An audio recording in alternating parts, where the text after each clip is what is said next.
Hi friends, ಎಲ್ಲರಿಗೂ ನಮಸ್ಕಾರ. ನಾನು ನಿಮ್ಮ ಪೂಜಾ ನವೀನ್. ಇವತ್ತಿನ ರೆಸಿಪಿ ಶಾವಿಗೆ ಪಾಯಸ.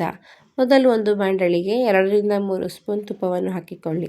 ತುಪ್ಪ ಕಾದ ನಂತರ ಸ್ವಲ್ಪ ಗೋಡಂಬಿಯನ್ನು ಹಾಕಿಕೊಂಡು ಗೋಡಂಬಿಯನ್ನು ಕೆಂಪಗಾಗುವವರೆಗೂ ಹುರಿದುಕೊಳ್ಳಿ.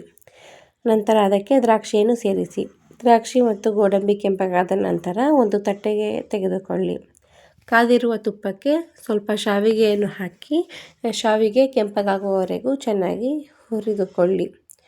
ಶಾವಿಗೆ ಚೆನ್ನಾಗಿ ಕೆಂಪಾದ ನಂತರ ಅದಕ್ಕೆ ಸ್ವಲ್ಪ ಹಾಲನ್ನು ಹಾಕಿ ಚೆನ್ನಾಗಿ ಮಿಕ್ಸ್ ಮಾಡಿಕೊಳ್ಳಿ. ಶಾವಿಗೆ ಪಾಯಸ ಅಂದರೆ ಯಾರು ತಾನೇ ಇಷ್ಟ ಇರಲ್ಲ ಫ್ರೆಂಡ್ಸ್. ಮಕ್ಕಳಿಂದ ಹಿಡಿದು ದೊಡ್ಡವರೆಗೂ ಸಹ ಎಲ್ಲ ಇಷ್ಟಪಟ್ಟು ತಿಂತಾರೆ. ಹಾಗೆ ಸಡನ್ನಾಗಿ ಯಾರು ನೆಂಟರು ಬಂದರು ಅಂದಾಗಲೂ ಸಹ ಈ ಥರ ಸ್ವೀಟ್ ಮಾಡಿಕೊಡ್ಬೋದು.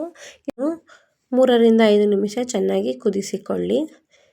ನಂತರ ರುಚಿಗೆ ತಕ್ಕಷ್ಟು ಸಕ್ಕರೆಯನ್ನು ಹಾಕಿ ಚೆನ್ನಾಗಿ ಮಿಕ್ಸ್ ಮಾಡಿಕೊಳ್ಳಿ. ನಂತರ ಈಗ ಹುರಿದಿಟ್ಟಿರುವ ದ್ರಾಕ್ಷಿ ಗೋಡಂಬಿಯನ್ನು ಸಹ ಸೇರಿಸಿ.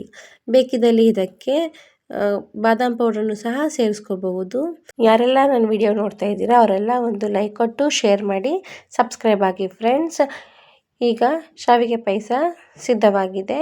ಬಿಸಿ ಬಿಸಿಯಾಗಿ ಎಲ್ಲರೂ ಸವಿಯಬಹುದು. Thank you.